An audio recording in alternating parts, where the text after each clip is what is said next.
Don't blink. Don't turn around. Don't even move. Now you'll witness the most blinding horror ever seen. How far can you go before your eyes leave your body? Welcome to the Cinematic Void Podcast. Cinematic Void is a cult film series that hosts screenings in the Los Angeles area as well as virtually. I'm your host, Jim Branscombe, and joining me as always is... Hey, what's going on? It's Nick Vance, Paranoid Futures on all the social media platforms. You can find Cinematic Void on the World Wide Web at cinematicvoid.com, as well as Facebook, Twitter, Instagram, YouTube, SoundCloud, Apple Podcasts, Spotify, Stitcher, and Amazon Podcasts. If you want to support The Void, you can consider joining our Patreon. Not only do you get cool perks, but you make this podcast as well as the Cinemadness movie possible. Sorry, Jim, we're getting into January, so I have a good feeling what we're talking about today. That's right. It's January Giallo. It's my favorite event I get to do for Cinematic Void.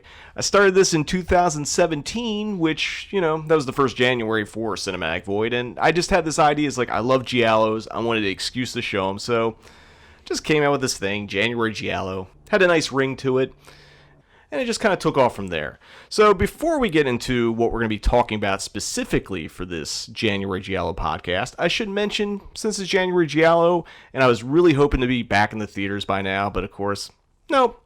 We're going to be doing this one virtually this year, and thanks to our friends at Severin Films, we have two special screenings lined up for you. On January 8th and January 22nd, we're going to be doing January Giallo on the Cinemadness movie, so mark your calendars, make sure you're ready for those, because I'm showing two of my all-time favorite Giallos are going to be playing on that. So, yeah, I'm really excited. Even although I would love to be in a theater showing rare 35mm prints, January Giallo needs to go on. So, before we get any deeper into the specific topics we're going to be talking about, I just kind of want to throw out a little primer for those of you who aren't necessarily familiar with January Giallo, because not everyone that listens to the podcast lives in LA. January Giallo was just, like I said, it was just an idea, excuse to show Giallos, and for that first year, 2017, I was doing my shows at the Egyptian Theater, and we had a smaller theater within called the Spielberg Theater, which, yes, was named after little Stevie Spielberg, and I was like, I wanted to show a bunch of different things, but I knew I had to start off strong, so that first year, I started off with, on Friday the 13th of all days, I showed Dario Argento's Deep Red, that little theater. It's a pretty decent print.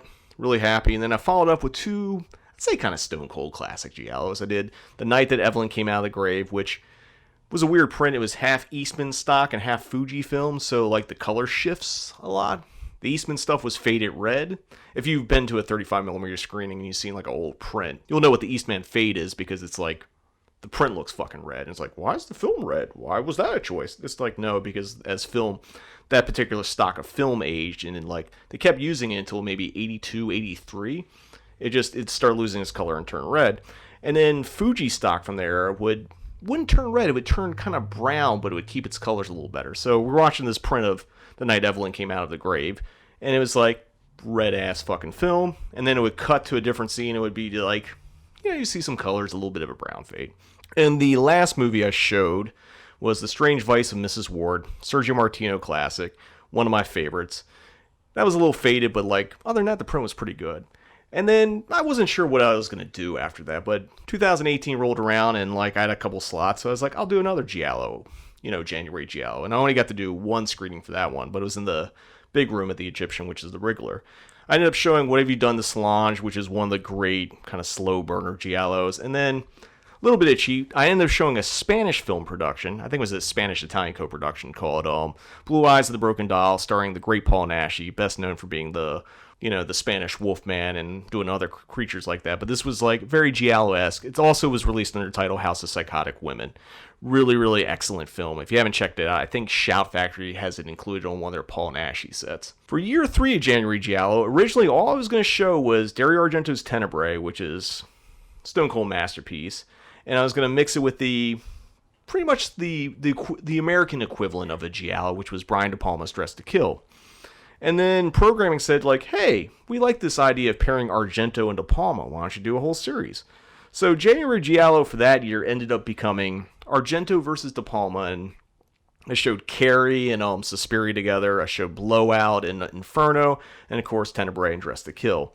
And yeah, honestly, the only Giallo I really showed was Tenebrae because none of the other ones are, but as a marketing ploy, it was a good way to get people into it because, you know, that was probably the most successful event I had done at the Cinematheque at that point was those 3 screenings.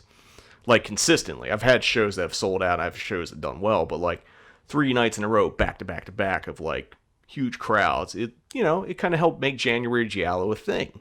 And people got really excited for what I was doing for 2019, which ended up I did 2 shows in the Spielberg. I did 2 16mm screenings. One was Dario Argento's Cat o' Nine Tails. And then I also did one of my bucket list titles, which was Strange Shadows in an Empty Room, aka Blazing Magnum, starring Stuart Whitman, John Saxon, and Martin Landau, and Mia Farrow's sister, Tisa, best known for being in Zombie and Anthropophagus. Cool.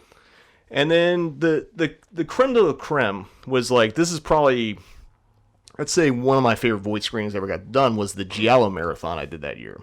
It's 5 movies, all 35mm prints, 2 of which were Italian language print. We had to do soft subtitling. If you don't know what soft subtitling is, it's basically you have a projector running and someone's literally going through the subtitles as people are speaking live. It was a really cool thing to do. We showed Dario Argento's Opera and Lamberto Bava's A Blade in the Dark, which I don't think it played anywhere since maybe its one-off theatrical run maybe in the 80s. Also showed Sergio Martino's Torso, Lucio Fulci's Black Cat, and one of the best like Eurocrime Giallo hybrids, What Have They Done to Your Daughters?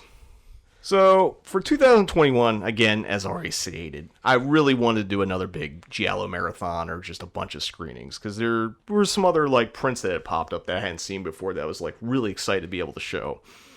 But, again, moving on, doing it virtually this year. And this kind of brings up a point for January Giallo. There's been a blind spot for me, and not sure why. Well, there's a couple reasons why, and I'll get into it. I've never showed any of the Giallos by Umberto Lenzi.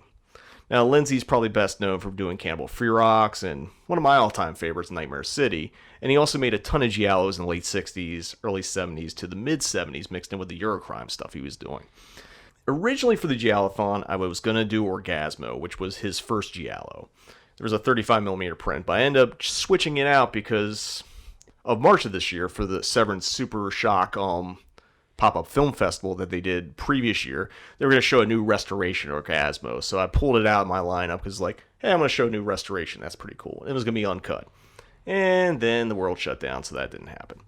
And the bigger thing is like, I love Umberto Lenzi, and I've never shown any of his fucking films during the Void.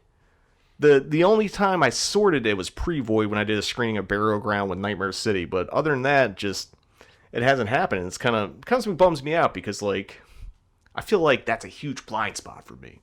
But it's not from a lack of trying. Like I said, Orgasmo was supposed to play the Giallothon. They was supposed to play for that Severin triple feature.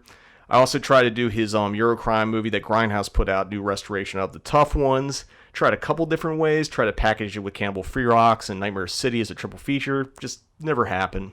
Speaking of Nightmare City, I tried a couple different times to show that. So, I've never shown an Umberto Lenzi movie. I'm going to try to make good on that at some point. Theatrically, virtually, or whatever. Actually, I think the third movie I showed as a Cinemadness movie was actually Umberto Lenzi's Hitcher in the Dark. So, I've done at least once virtually. So, we're going to be doing 4 separate episodes for January Giallo. We're going to be doing 2 on Umberto Lenzi and 2 on one of my all-time favorite filmmakers, regardless of genre, Sergio Martino. For the Lenzi ones, this is going to be the first one. We're going to be talking about some of his later era Giallos. And then we're going to do another episode with friend of the Void and filmmaker, director of Girl on the Third Floor, Travis Stevens, where we're going to talk about his quartet of films he made with actress Carol Baker. And then we're going to do 2 episodes for Sergio Martino, and we're going to be joined on those Martino episodes by friend of the Void, and I guess he's become a frequent guest now, I'd say. More so, this is going to be the 3rd and 4th time he's been on the show, I think, at this point. It's Repulsion's Scott Carlson, so he's a big fan of Martino, and I'm really glad to have him back and just nerd out about this shit. So, there's your January Giallo primer. And we're going to take a quick break, but when we return, we're going to start talking about some of Umberto Lenzi's Giallo on the Cinematic Void podcast. Unbearable suspense that keeps you on the edge of an abyss of terror. Take a cult film odyssey into Cinemadness with Cinematic Void. Based in Los Angeles, Cinematic Void is a film series that specializes in horror and exploitation films. Currently, we are hosting Cinematic Void Up All Night in the Cinemadness Movie, a monthly virtual screening series, as well as the Cinematic Void podcast, where we dive deeper into the world of cult cinema. You can find Cinematic Void on the World Wide Web at cinematicvoid.com, as well as Facebook, Twitter, and Instagram. And if you like what we do, you can support Cinematic Void by joining our Patreon. Until next time, see you in the void. Welcome back. We're talking about the Giallos of Umberto Lenzi here on the Cinematic Void podcast for January Giallo. Up first, we're picking a film from 1971. Again, all these films are going to be directed by Umberto Lenzi, so I don't need to tell you that each time.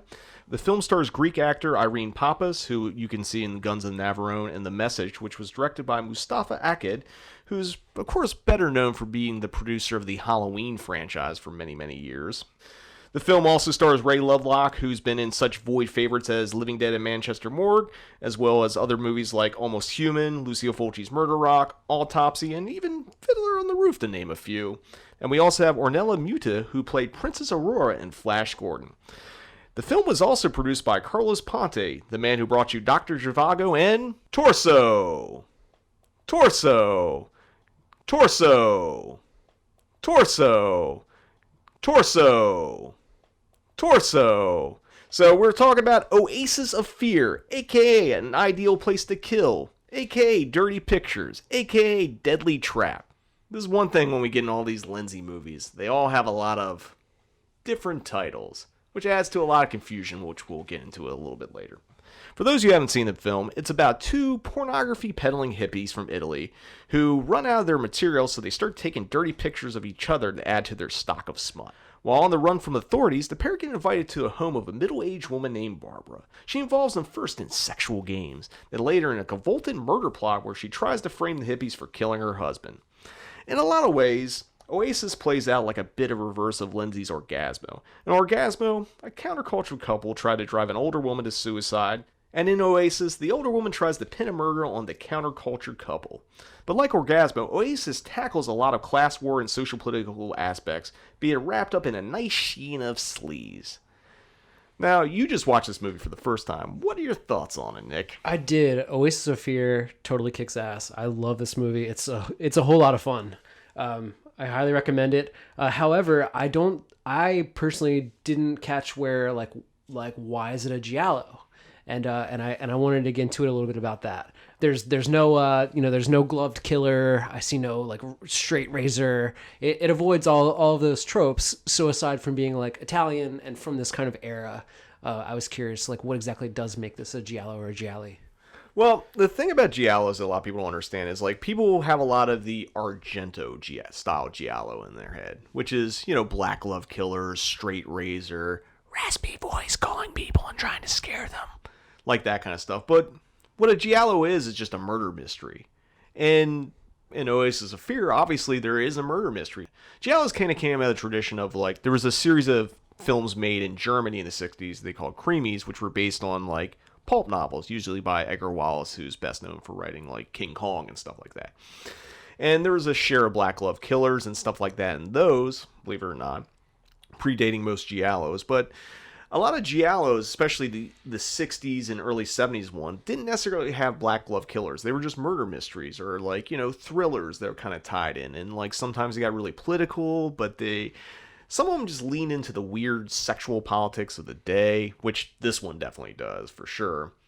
It's, not every giallo has a black glove killer. And funny enough, as we're going to be talking about these Umberto Lenzi giallos, there really isn't any black glove killers in them. There's maybe 2, and then there's a red glove killer, which we'll be talking about later in this episode. And this one also, to its credit, isn't as convoluted as most giallos are. Like this one, it's you can there's a plot that you can follow. I mean, there's giallo logic. There's things giallo logic. I love that term. It's like the movie doesn't make fucking any sense. Yeah, but this one's pretty straight ahead because it's just is a hippie couple on the run. This is a horny ass movie, by the way. This is a sexy ass movie. I mean that was the other thing about like those Lenzi giallos. It's like he definitely went more on the sexual end of it. And a lot of Giallos have sleazy sex and things in it, but like he leaned in it more, especially when we're going to talk about the stuff he did with Carol Baker. There was a lot of that stuff.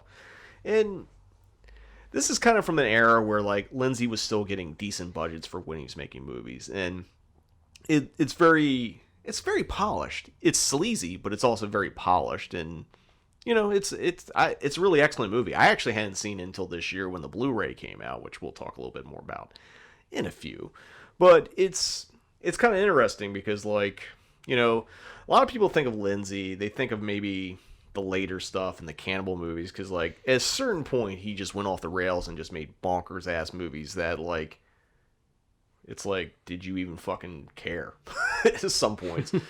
You kind of question it, especially when you read interviews with him when he, like, discusses a few of those films. It's really wild, but, like, this one is, like, really well directed, really well done. It's not a giallo in the sense of Black Glove Killer, obviously, but it operates in that same spectrum. And like I said, we're not going to be really talking about Black Glove Killers when we talk about the Umberto Lenzi giallos, because that's just not what he made. And that's kind of what made him interesting. It's also what kind of made the Fulci giallos interesting, because Fulci didn't really use Black Glove Killers. They're more like psychosexual dramas and thrillers and stuff like that. Ray Lovelock sings the main theme, How Can You Live Your Life? Ah, yes, I wanted to bring this up. I love the theme. It's just like a, you know, late 60s, early 70s, like psychedelic pop kind of vibe. Like, but yeah, so he's singing the theme, you know, at the beginning, but then it plays throughout the film and other people sing it. Yeah, it's a really cool choice. And, you know, it's a really interesting movie, and like it's probably the least known of the Umberto Lenzi gialli. If you want to check the film out, Mondo Macabro put out excellent Blu-ray, highly recommended, which leads into this other particular quirk with Lenzi's filmography, especially giallos. Titling. So, Mondo Macabro released Oasis of Fear under one of its alternate titles, An Ideal Place to Kill. When Severin announced their own Lenzi Carol Baker box set, there's a movie in there that's called A Quiet Place to Kill. People freaked out and started writing Mondo Macabro. It was like, what the fuck, man? This movie's coming out in the box set. I don't need it. And they were trying to cancel the orders. Not realizing two completely different movies. You know, this is a thing that happens with Lenzi a lot with these movies. Because funny enough, Quiet Place to Kill was also released as Paranoia, which makes things even more confusing because one of his other giallos, Orgasmo, was also released as Paranoia. So he has two films with the same exact title in his filmography, depending on where you see it at. But so when Mondo released it as An Ideal Place to Kill, like, why did they change the name from Oasis of Fear in the first place? Like, why does this? Is it it's licensing issues? Like, what is all this? No, I think I think they were just trying to figure out the best way to market the movie, which is why these movies got retitled anyway, and like a lot of, you know, horror movies got re-released and repackaged with different titles and like marketed, you know, their marketing was for different markets. Like, you know, you could see this movie on a 42nd Street Grindhouse with a title, and then it would play like the Southern Drive-In Circuit with a completely different title, maybe different edits. Like one version might have had all the violence, one might have had all the sex. Like, gotcha. So I think they just went with An Ideal Place to Kill because they thought like the title would stand out a little more. But I guess they weren't prepared for people to be like confused by A Quiet Place to Kill. It seems like a lot the multiple title films. This is a very Italian thing. Mm-hmm. Why? It just it just depends on the territory, really. Yeah. I mean, you're talking about a country that like released Terminator 2 and Texas Chainsaw Massacre 3 for movies that had no relation to those movies. Much respect. I mean, you got to remember, and we talked about this on the Fulci Zombie Quartet episode, is like Zombie was released as Zombie 2 to cash in on Dawn of the Dead, which was released as Zombie. So get that paper. Get that paper. But either way, it just makes everything fucking confusing. So I think Oasis of Fear is a better title than An Ideal Place to Kill, because it's just like it sounds like it's got the Union Jack on the back of his jacket. Yeah. Fucking Oasis of Fear. I like the band Oasis. Let's fucking go. I mean, yeah. But like it just seems an ideal place to kill means someone has to think about it. It's like, where's an ideal place to kill someone? I'll tell you where. The fucking Oasis of Fear, bitch. All right, we're going to take a quick commercial break, but when we return, we're going to talk more Gialli, directed by Umberto Lenzi, here on the Cinematic Void Podcast. Make them die slowly.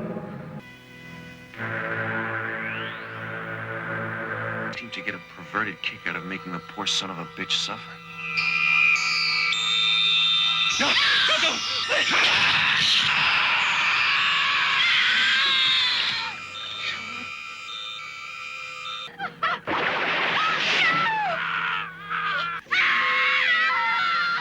But they made one mistake.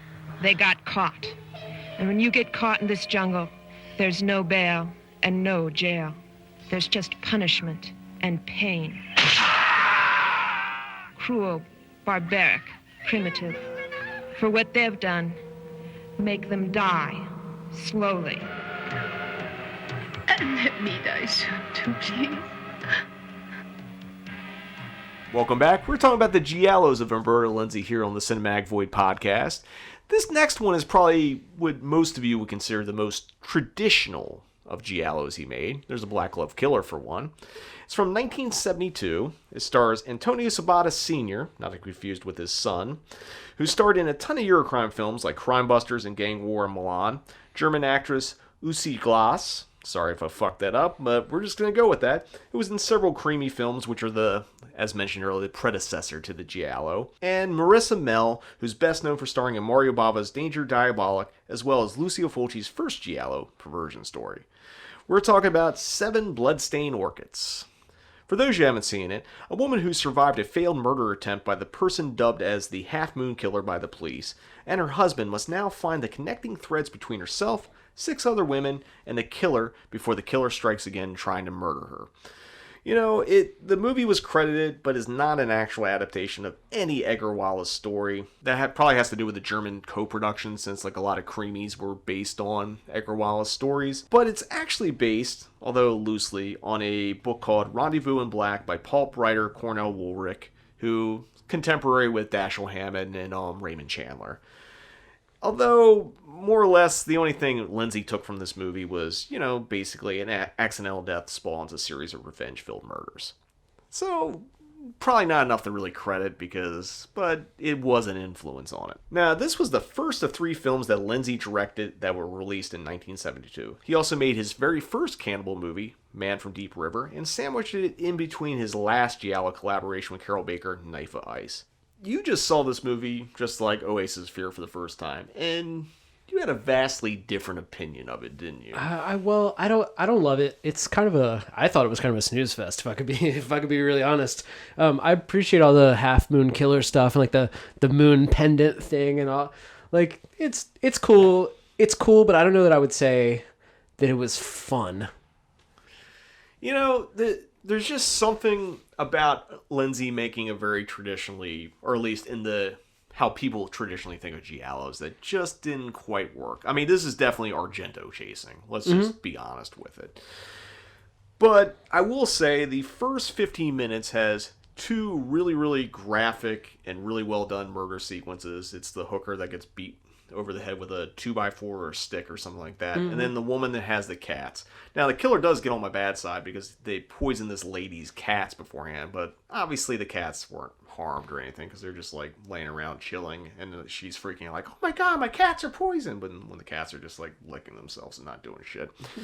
And then there's the attempted murder, which is the third one. So it has a really strong 15 minutes, and I do like this movie, but I also have built up a tolerance for tedious Giallo plots. They're either tedious or they're convoluted. Or sometimes they can both be a little bit of column A, column B. This one's kind of one of those. So, depending on what your tolerance is for like tedious plots, I can see why you would be like, what, huh?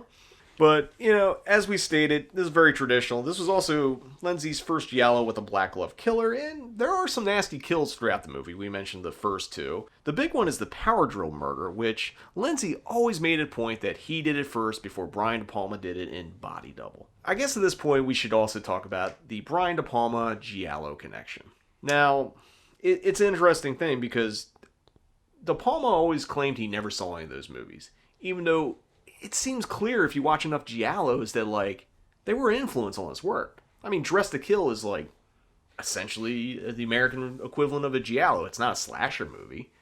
It operates completely on a Giallo level. When you did those screenings that you screened all the De Palma stuff, Was there any kickback, or at least was there any, say, discourse as far as that those not being giallos? Were you challenged? Did anyone even just want to talk about it? I think people got the premise of what it was, Yeah. and that January Giallo was just a blanket term, because a lot of people consider Suspiria a Giallo, even though I personally don't. I also don't consider Inferno a Giallo, because I think they're more supernatural horrors. Yes, there's obviously Giallo-esque moments in it, but I feel like they're definitely more supernatural, occult-ish. And there are plenty of Giallos that have occult elements. Case in point, All the Colors of the Dark and things like that. But, like, this one moves towards, like, a supernatural... Those two movies move towards a supernatural realm that really Giallo's kind of flirted with, but never went full in. And that's why I don't think Suspiria and Inferno aren't Giallos. There's other people that will swear it up and down they are. But it's a fun debate. And obviously, if you want to come on and debate us, hit us up on social media. We'll bring you on, and we'll debate the Giallo-ness of Suspiria and Inferno. Either way, they made for great shows. So yeah, it made for great shows. But go back to the De Palma aspect of it. Now, De Palma swore he didn't even really know who Dario Argento was. Now, when I showed Dress to Kill and Tenebrae together, I had Nancy Allen as a guest. She told me right before I was going to do the Q&A for Dress to Kill, and I actually talked about it in the Q&A because I thought it was really cool, that she actually auditioned for the role that went to Irene Miracle in Inferno.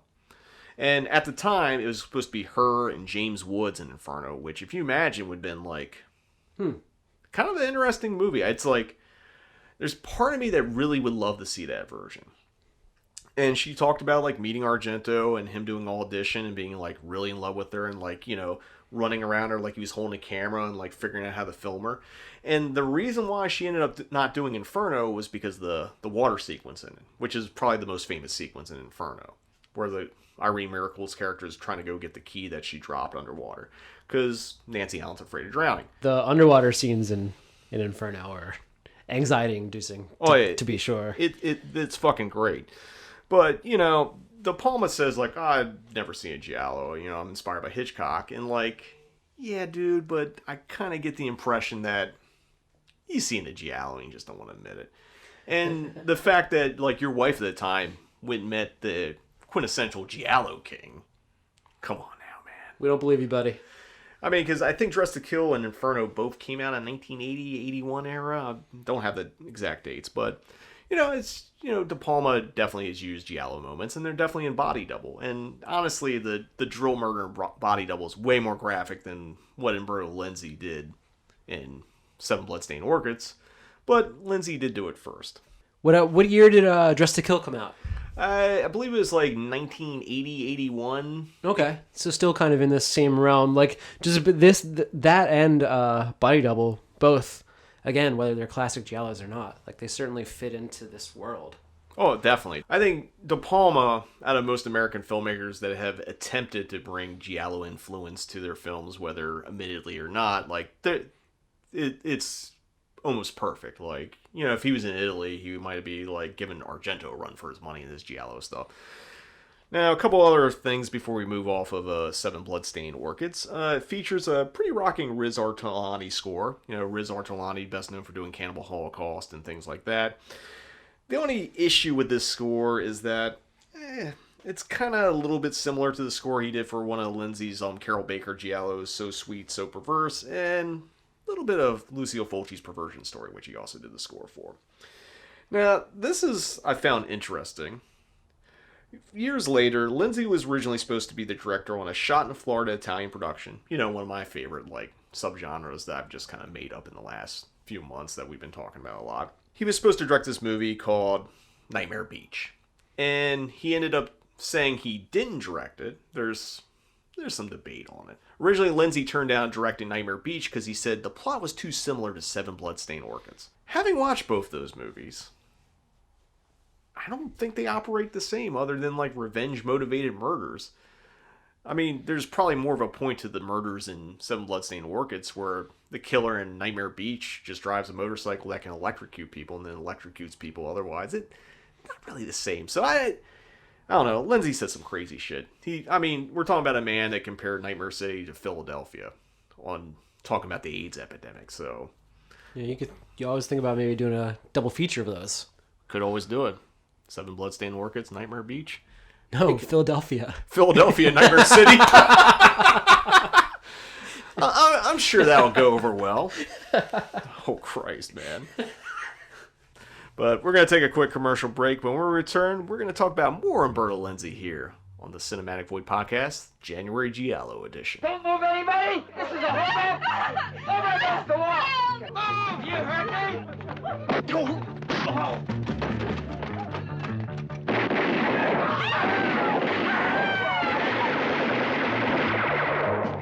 Special squads are in position, sir. Marksmen on all the rooftops. Developments? No, nothing new, sir. They're sticking to their ultimatum. So eat it. Come on, you're kidding, huh? Not in the least. Now go on, eat it. So I'll eat it. What? Get her to shut her mouth or I'll shut it for her. Shut up, I said! Shut your mouth, you bitch! Shut up! Put a bullet in it! You know what we need to beat it? A special squad with the authorized backing of the law that can fight these bastards with freedom in their own backyard. How come you didn't knock off that son of a bitch inspector? Yeah, it would have been easy. But when I go for him, I want to be face to face. I'm gonna have that fucking son of a bitch puke with fright.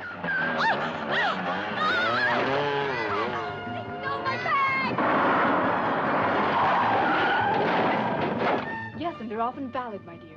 My God, Leo, you're so fanatical, you're blind to everything else. You're not helping very much, are you? Go ahead, Polyana. Look, Inspector, you give me a decent break and I'll make you a deal. I'll tell you all I know about Farrinder. Let's hear it. I know where Farrinder is. Welcome back. We've been talking about the Giallos of Umberto Lenzi here on the Cinematic Void Podcast, January Giallo edition. Up next is his 1974 movie, Spasmo, which is kind of a funky title. I think it's Italian for spasms, like muscle spasms or whatever kind of other spasms you have. What kind of spasms can you have? Orgasmo, spasmo. What is up? What's up? I don't know, man. Lenzi's got some crazy-ass fucking titles here. Anyway, the film stars Robert Hoffman, Susie Kendall, who has quite a bit of Giallo Street cred because she was in Argento's Bird with a Crystal Plumage, and of course, Sergio Martino's Torso! And the film also features the man from Deep River himself and beloved villain of many Italian genre films, Ivan Razumov. For those who haven't seen it, Christian, played by Robert Hoffman, and his girlfriend are taking a walk on a deserted beach when they discover a woman's body lying there. A closer look proves that she's alive. Next day, Christian meets her again at a yacht party and they fall in love. Because that's what rich assholes do. They go to a yacht party. Have you ever been on a yacht, Nick? Nope. Me neither. I've been on a boat. I've been on a boat. I've been in a canoe. I don't know if I've been on a yacht. Yeah. Never been on a cruise either. You ever done a cruise? No, I've done like a what do you call it when you go across to like from like France to the UK? What is that? A ferry. I've been on a ferry. So neither of us have been on a yacht, so we don't relate to this. But anyway, he meets this girl they found on the beach again on a yacht. Fall in love. Later at a nearby motel, something weird happens as they prepare to go to bed together. An intruder breaks in and starts beating Christian, who accidentally shoots him with his own gun. A few hours later, they find out the corpse is missing and a series of weird incidents takes place. Now, before we get into our thoughts on the film, let's hear what Lenzi himself thought about it. In multiple interviews, he referred to the film as terrible. That's terrible. However you wish to say it. He was not a fan of this movie. And from his interview from the excellent book, if you don't have it yet, Spaghetti Nightmares, which is basically a collection of Italian actors and filmmakers, like, basically talking shit on each other. I mean, it's more than that. It's a really informative book, but there's a lot of shit talk, and Lenzi is shit talk extraordinaire. I'd say he's almost up there with Fulci with the amount of shit he talked about other filmmakers, actors, whatever. Lenzi liked to talk some shit. And also say some other ridiculous stuff. But this is what he said from this book. Spasmo had a ridiculously complicated plot, which made no sense at all. Story was a dead loss from the start. I shouldn't even agreed to direct it. Welcome to Giallos, Umberto. I mean, it's a weird thing. Now, watching Spasmo, and I never knew this until I saw the info on it. Apparently, Lucio Fulci was the originally intended director, and when you look at Spasmo and kind of compare it to what the Giallos that Fulci made, I think this was more in his wheelhouse than Umberto Lenzi. But, Lenzi made it, and I kind of like it, even though this movie is just fucking weird and it's very ridiculous and makes no sense. And that's even for Giallo standards, which is just saying something, really. I mean, it's fucking ludicrous, but, that's part of the film's charm. It's just batshit insane, which Lenzi, regardless of him agreeing or not, is just something he started to do more and more in his filmography as, time went on. I don't know if it was budgets. I don't know if it was just the projects that he's been offering. When he was making movies outside of his crime movies, which, his bombastic style really fit crime movies, but, at a certain point when he did things outside of it, they were just bonkers. I don't know why. I don't think he even knew why. I think maybe a couple times he just took a project fuck, I need to get this done. What's the fastest way to get this done? Zoom lens. Go batshit crazy with the zoom. This movie is probably the most excessive Italian filmmaker zoom lens use of any Italian filmmaker using a zoom lens. And the Italians love their zoom lens, but this one is just it's zooming everywhere. It's zooming here, zooming there. It's just... I'm surprised they didn't break the fucking zoom lens for the amount of zooms are in it. I mean, if you want to have fun when you watch Spasmo, I recommend having a drinking game. And every time you see a zoom, take a shot. You'll probably be on the fucking floor within the first 5 minutes. But, it kind of adds to the charm of things. It's just a weird fucking movie. And, the other thing that makes it weird is a choice that Lenzi actually added in because he's this movie doesn't work. You know what it needs? Mannequins. So he fills the fucking movie full of mannequins. Now, Mario Bava, he liked to use mannequins in this movie. You can see him in Blood and Black Lace, and I think there's a couple other things he's used mannequins in. But, this movie just has an excessive amount of mannequin flashbacks, mannequin montages. I'm surprised Kim Cattrall didn't show up and, come to life when someone put a necklace on her. That's how many fucking mannequins are in this movie. It's creepy shit. Creepy shit. Yeah, actually, mannequins are pretty creepy. I'm surprised more people haven't really used them. They'll pop up in horror movies from time to time. But the ones in this movie are kind of creepy because they're... I don't know what's going on. It's just a weird touch. And just kind of adds to the quirkiness of the whole thing. And, I know Lenzi said this movie was a piece of shit. Well, I actually just said it was terrible, but... let's just assume he just really, really didn't like it. But I think for all its weirdness, it's worth checking out. It also came in at a time where, he was definitely more into making his, crime movies than, other genres. So maybe his heart's not in it. But, I give him credit for trying to make something out of something he didn't really give a shit about. So the one thing that kind of stands out the most from Spasmo than, say, 7 Blood-Stained Orchids that came out, a few years before this, is that the murders in it aren't that violent. They're kind of, subdued and, they're kind of played different. They're not, gory. They're just, it just kind of adds to the weirdness. It's, it almost between the zooms, the quirkiness, the mannequins, and, just the aesthetic choices overall, it kind of plays like a surrealist film in a weird way.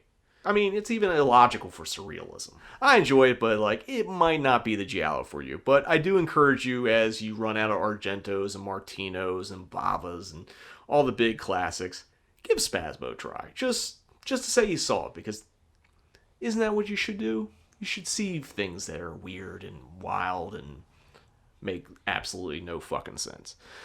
Now, the thing that kind of does hamper Spasmo is the lead actor in the movie, Robert Hoffman. He's just kind of flat throughout it, he's essentially a 2x4 on screen. And as Troy Howarth said in his book, So Deadly, So Perverse, Volume 2, he wears 2 basic expressions to film, smug and constipated. Which doesn't really equate to, a character you can relate to in a Giallo. It's just wow, this guy's going through a lot, but he just looks like he needs to take a shit.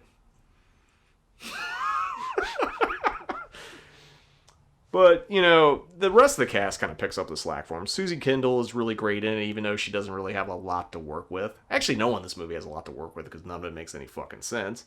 But the shining star, who usually is the shining star, even the most kind of batshit or not very good Italian horror movie, or genre movie for that matter, is Ivan Razumov. Ivan cannot give a bad performance. He just kind of goes all in, and like this one is no exception. He's just got this weird, sinister star quality that I think lack in movie villains now. You know, I haven't really watched a lot of new movies this year, mostly because I don't want to pay like $20 to watch something I wouldn't want to pay in the theater to see. But I kind of wonder if people would like Wonder Woman 84 more if Ivan Razumov was the villain. I don't know. I haven't seen Wonder Woman or Wonder Woman 84. I'm just pointing out there because I saw complaints that the villain wasn't as sinister as evil needs be. But then the true villain in that movie is the person wearing the Cro-Mag shirt. Anyway, this one, it's Scott Morricone doing the score. It does, something that Wonder Woman 84 also doesn't have. One of its best, although it's maybe not the best Morricone score. The main theme is pretty good in it, to be honest, but the rest of it's just kind of like, I mean, it was at the point he was just cranking out scores anyway, and I kind of get the feeling, especially as we talk about all these later Umberto Lenzi Giallos, he just didn't have the budget he once did. And yeah, he had Rizzo Ortolani and Ennio Morricone, and later we're going to talk about Bruno Nicolata, who do fantastic scores, but it wasn't like he was getting like their A+ scores. He was getting their like, oh shit, what do I have laying around? Here you go, Umberto, put that in. But anyway, it's, check out Spasmo. It's probably better than Wonder Woman 84. I don't know. It for sure is. It for sure is. But we're going to take another break, and when we return, we will not be talking about Wonder Woman 84 anymore, but more Umberto Lenzi on the Cinematic Void podcast.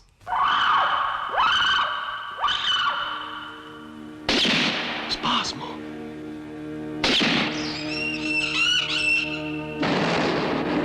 Spasmo. Spasmo. Spasmo.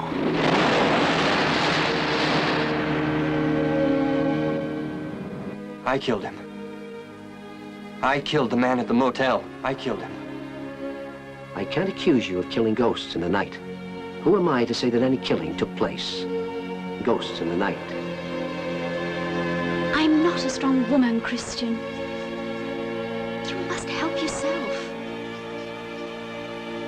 I've been living in a nightmare since yesterday. And you, Malcolm, are part of that nightmare. Listen, if you're afraid everyone around you is your enemy, you better just disappear. What else can you do? Do you need her help or don't you trust her?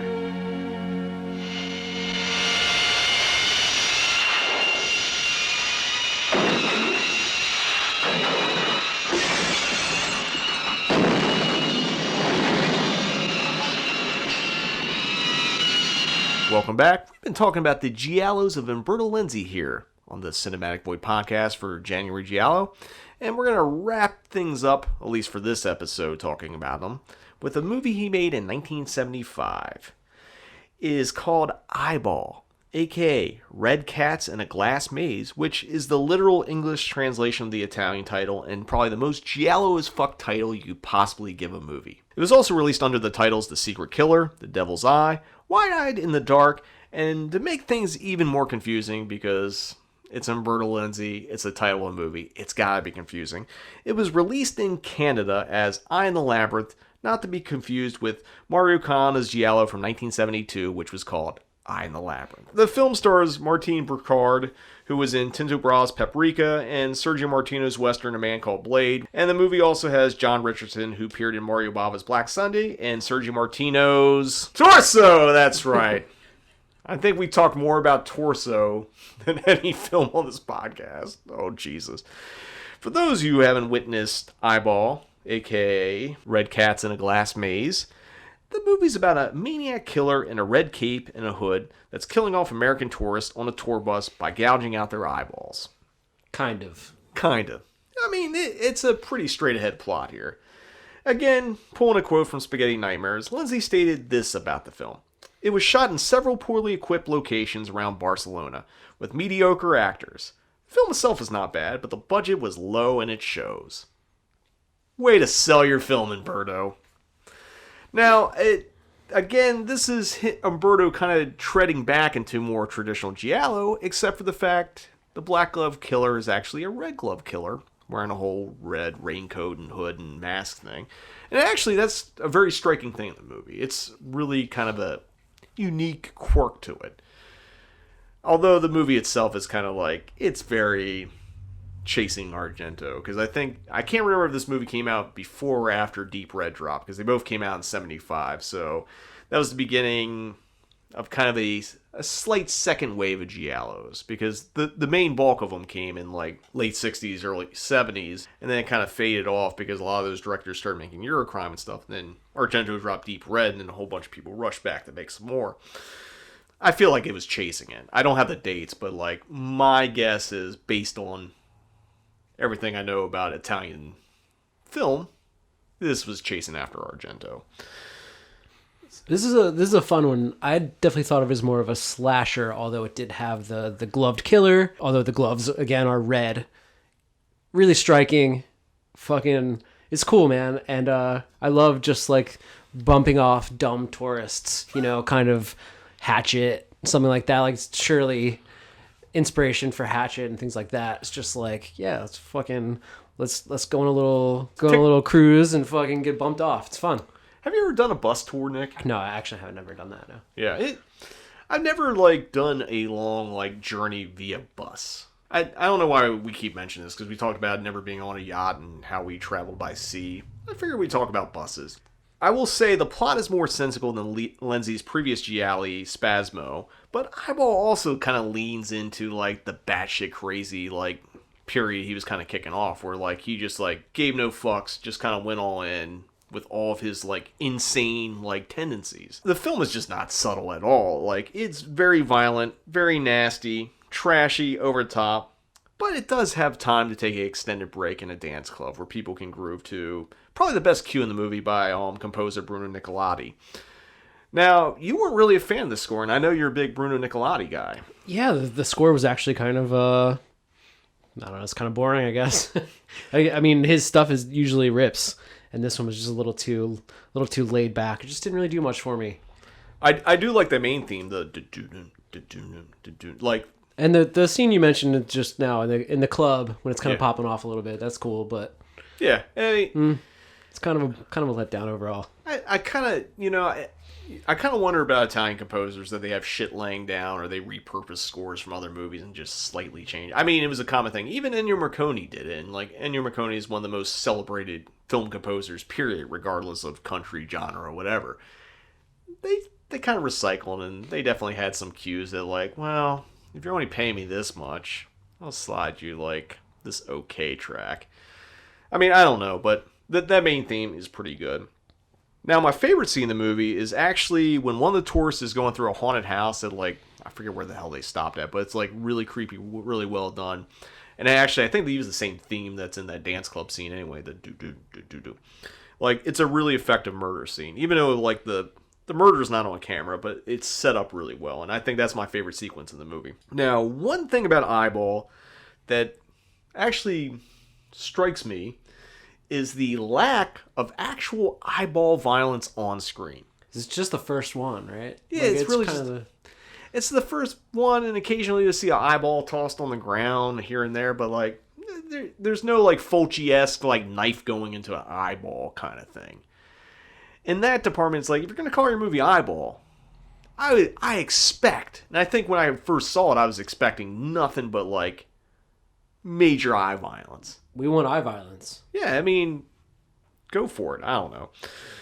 Now, the twist and killer reveal in the movie is pretty well done, although the motivation is kind of like, dare I say, borderline stupid.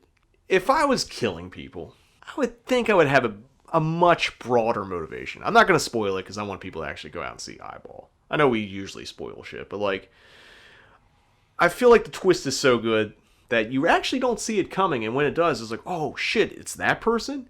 And then you hear the motivation, it's like, really? You're killing people because of that? I mean, each their own. I'm not a psychopath, so I don't... Whatever makes your mind go insane, makes you want to rip out people's eyeballs. Each their own, I guess. Now, aesthetically, we've already talked about it. Lenzi again subverts the Black Glove Killer with the red one, and that whole outfit, like the whole ensemble, was fucking great. And to kind of throw it back to what you were talking about, like this operates more as a slasher, and I agree with you on that, because I think with this film and Torso, it's kind of like the proto-slasher thing. We're moving out of kind of the quirks of Giallo, while still kind of having them, but kind of operating more on like the stalk and slash aspects of, you know, slasher movies like Friday the 13th and Halloween, stuff like that. It's kind of a transition. It doesn't make you care as much about the mystery of it. You really just want to see the slashings. You want to see these people get fucked up. But like, it never made me care about the mystery. And whereas like, I think that in a Giallo, I want to care more about the mystery. I never give a fuck about a mystery in a Friday the 13th movie. No. Although, I mean, obviously it's not a mystery. But like, you know what I'm saying? Like in a slasher, like it's never like, oh, I got all these questions. Yeah, I mean, maybe the first Friday the 13th when it turns out to be the mom, or Jason's mom. There's a little Giallo-esque moment to it, but like, it's definitely heading towards body count and less of like reasons, be it flimsy, of why people are getting offed, which is usually in the Giallo. Like someone's getting murdered because they saw something, or they know something, or like that kind of stuff. And this is just like, fuck you, I'm taking your eye. Hell yeah. Nothing wrong with that. But, you know, again, we already talked about how this is chasing Argento, and like it's even in the Italian title, like Red Cats in a Glass Maze. Like Argento had his famous like animal trilogy with Bird with a Crystal Plumage, Cat o' Nine Tails, and Four Flies of Grey Velvet. It was a trend for a while because there's lots of movies that had Black Cat in the title. Fulci had Don't Torture a Duckling and things like that. So they just put a bunch of words in a fucking hat. I mean, there is a website that's a Giallo title generator that you just hit refresh and it just creates ridiculous Giallo titles. And like, some are pretty good and sound like real movies. Others don't quite work as well, but like, you know, it's another reason why I like Giallos, because they have ridiculous titles that I don't know what the expectation to have. It's like, what's your expectation when you hear Red Cats in a Glass Maze? What the fuck are you about to watch? Dude, I'm confused by this. Yeah. But then when you call your movie Eyeball, what are you expecting? Yeah, let's go. Let's go. Let's see some eyeball stabbing. I kind of like the original title better, although Eyeball is kind of short and to the point. Now, speaking of Argento, funny enough, when Eyeball got its U.S. release, it was actually paired up with a second feature, which was Dario Argento's Suspiria. So it's kind of a weird double feature, because especially Eyeball was the lead-off. Could you imagine sitting through Eyeball and be like, oh yeah, I wonder what's next, and hadn't seen Suspiria, which is probably considered one of the great horror movies, if not Italian horror movies ever made. It's the equivalent of a low-budget regional slasher being paired up with like something like a big studio slasher. It's like sticking like Blood Rage in front of, you know, a Friday the 13th sequel or something like that. It has its charms, but it's definitely not going to be the same kind of money put forward. To kind of close things out, talking about Eyeball, it had a series of hilarious, crazy, asinine fucking taglines to go with it. And I'm just going to read them off to you. A stabbing nightmare becomes a living terror. How's that move you? I'm just glad that's not the name of the film. A blinding vision of horror. Yeah, that's nothing. Does nothing for me. I mean, at least that blinding eyeball, you know, it kind of goes in. The most terrifying vision of horror. Vision, yeah. But that's kind of overselling it. Eyeball will grab you. I don't know about that one. You may never live to see the end of it. I mean, maybe if you saw the movie on 42nd Street and went to the bathroom and got stabbed or like robbed or something like that, I think most people made it to the end of the eyeball with unharmed. I see what they did there. Yeah. I see. Jesus Christ. I miss marketing. I miss clever, stupid marketing. All right, we're going to take another quick commercial break. When we return, it's time for Read, Watch, and Listen on the Cinematic Void Podcast. Commit yourself to an experience of absolute evil. A journey of fear beyond your nightmares. From earthly torment to hellish horror, Eyeball will grab you. Suspiria won't let you go. Eyeball and Suspiria, the ultimate in total terror. Rated R. Welcome back. It's now time for... on the Cinematic Void podcast, where we talk about all the things we've been reading, watching, and or listening to since the last time we recorded a podcast. When did we last record, Nick? Was it late November, early December? I think probably the first couple of days of December. It's been a little while. And, you know, gonna give away a little bit of the secret sauce, but we did both those episodes back to back, so we probably have plenty of things we read, watched, or listened to. Maybe you do. I don't know if I do. I gotta look at my list. I've been keeping track because previously when we started this, I was just winging shit, but now I actually have to write stuff down because I'd forget. Don't want to do it. But anyway, Nick, what have you been reading, watching, and or listening to? Man, I haven't read a fucking thing, to be honest. I haven't really been listening to much either. I just kind of been throwing on like Alchemist or Knowledge or one of those like beat guys and just kind of throw it on random.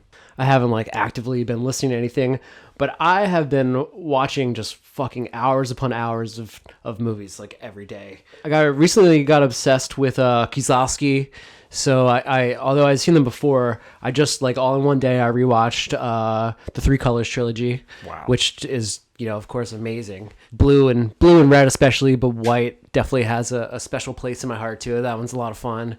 And then that led me to, I've been meaning to check out the Decalogue series that Kieslowski also did for Polish television, which is like, some people consider it a film, some people consider it television. I mean, it was television, but films on television, I guess you could say. Yeah. And then I watched Blind Chance. Kiarostami, the Iranian director, I'm probably butchering his name, but he did one called Where's My Friend's House? And then after Where's My Friend's House was Life and Nothing More, and then Through the Olive Trees. And then I also watched his Taste of Cherry, where it's just this guy who wants to commit suicide, and he's like going around town trying to talk people into burying him after he commits suicide. With the Kieslowski stuff, I watched The Double Life of Veronique. Oh, that's a fucking great one. Which is a fucking banger, man. I loved it. That might be my favorite of his films. And, like, I love Blue. Like, Blue, I think, is a masterpiece. But that one just... I think of that movie, like, randomly at times, just because it affected me. And I haven't watched it in years, but, like, it just stuck with me. So I'm glad you checked that one out. Because I remember when you got your own box set, and I was like, make sure you check that one out, too. So. Oh, yeah. And then followed up with Dead Ringers. And I gotta say, man, I think that's a great double feature. Oh, that's maybe something to think about in the future. Just saying, if I could be that guy for once. I don't do it often.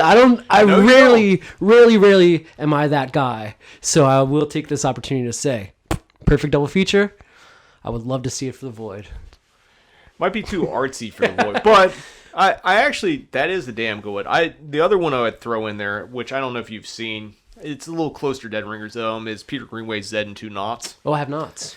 It actually came out before Dead Ringers. It's basically about two twins that work at a zoo. Oh, nice. It's a fucking wild movie, and like it's creepy, it's insane. I have a DVD of it. I don't think it's gotten any kind of like bigger release in a while, but like it's called Zed and Two Knots, which is zoo.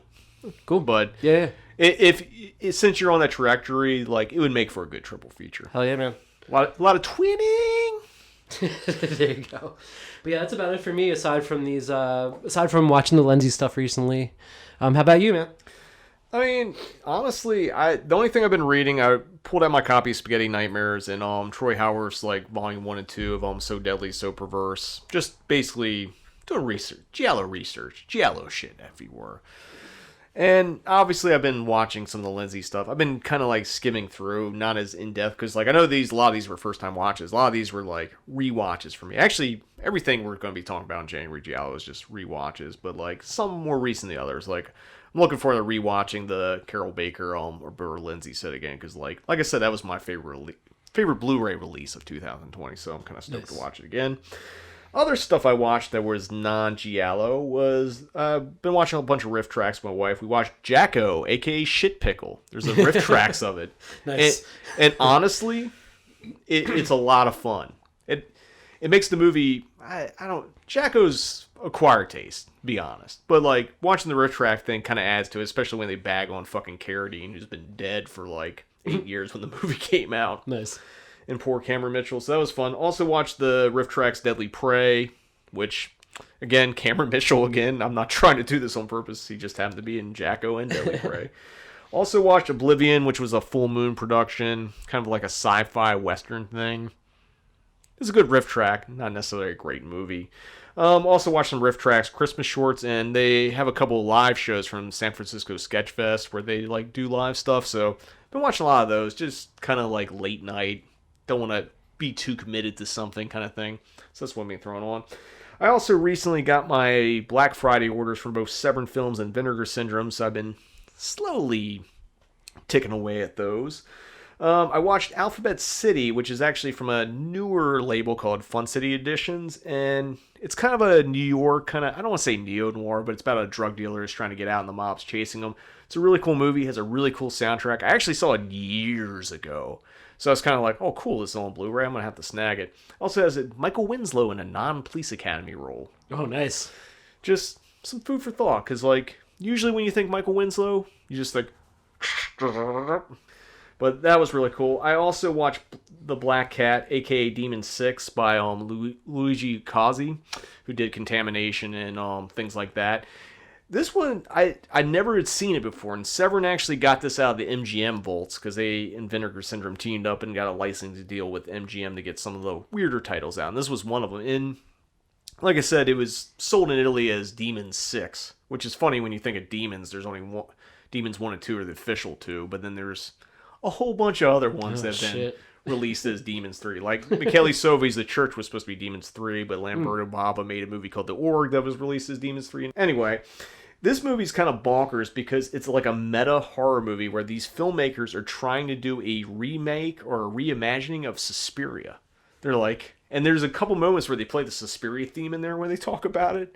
Not sure how, I mean, Luigi Cozzi actually is helps run Dario Argento's Profondo Rosso store in Italy, so nice. So they're boys, so I think it's fine. It's a pretty bonkers movie, pretty gory, got some decent special effects. Definitely pick up that Blu-ray. Also watch Rest in Pieces, which was kind of a perennial VHS title that I remember seeing all the time, and I definitely rented it. I hadn't seen it since the VHS days, and Vinegar Syndrome just did a new Blu-ray of it. It watching it now, it's kind of like on par with Dead and Buried, kind of theme-wise. So if you like Dead and Buried, you should like Rest in Pieces. It's pretty bonkers, pretty sleazy. It's directed by Jose Ramon Larraz, who also did Edge of the Axe and a bunch of other like kind of Spanish exploitation movies. So definitely check that out. I also watched 2 films by director Ruben Galano Jr. from Mexico. I watched Don't Panic, which is kind of a Nightmare on Elm Street ripoff. Oh, I've been wanting to see that one. Oh, it's great. Like the main guy wears like dinosaur pajamas and he's like 18. Like at home. Screaming Mad George did the effects, so the effects are really good. Actually, I'd say Elm Street meets Evil Dead with a little bit of Witchboard thrown in there. Fuck yeah. Good time. And I also watched his first movie, Cemetery of Terror, which stars Hugo Stiglitz from Umberto Lenzi's immortal classic Nightmare City. Pretty fun, like kind of little zombie movie. Again, also a little occulty. I got a ton more things to watch, and that said, I finally got my copy of Fade to Black, the new Beastmaster, which I'm kind of looking forward to watching, because I haven't seen Beastmaster in, like, forever. Okay. And I'm kind of happy that Don Coscarelli got a nice edition of it, because he finally got the rights to the movie back, which is why it's coming out now. Cool. Listening-wise, I just found out on my way over here that Boldy James has a new record. It's a collab with Real Bad Man. It's got a bunch of guests on, including Stove God Cooks, Mayhem Lauren. It's kind of interesting because, like, you got used to hearing Boldy James on all these, like, Alchemist beats, and now he's, like, doing songs with other people, so it's really cool. It's kind of... I like this a little bit better than the Versace tapes on the first listen. It's definitely also kind of jazzy too in spots, but cool. I think you'll dig it. Anyway, that wraps up this episode of the Cinematic Void podcast. We got 3 more episodes coming up for this series, our January Giallo series, that is. We have 2 episodes focusing on Sergio Martino, one on the films he did with Edwidge Fenech, and then on some of these other Giallos, including Torso. And then we're going to wrap up our January Giallo series, going back to Umberto Lenzi, talking about the films he made with Carol Baker, with filmmaker Travis Stevens. Really stoked to have Travis on for this, because he was looking for recommendations. I recommended him the set, and he's just like, this is fucking great. So it's kind of cool to, like, bring someone on who just got introduced to it and just really stoked for it. So I'm excited to have Travis on. I'm also excited to have Scott Carlson back on for the podcast talking about Martino, since we were both huge Sergio Martino fans. So be on the lookout for that.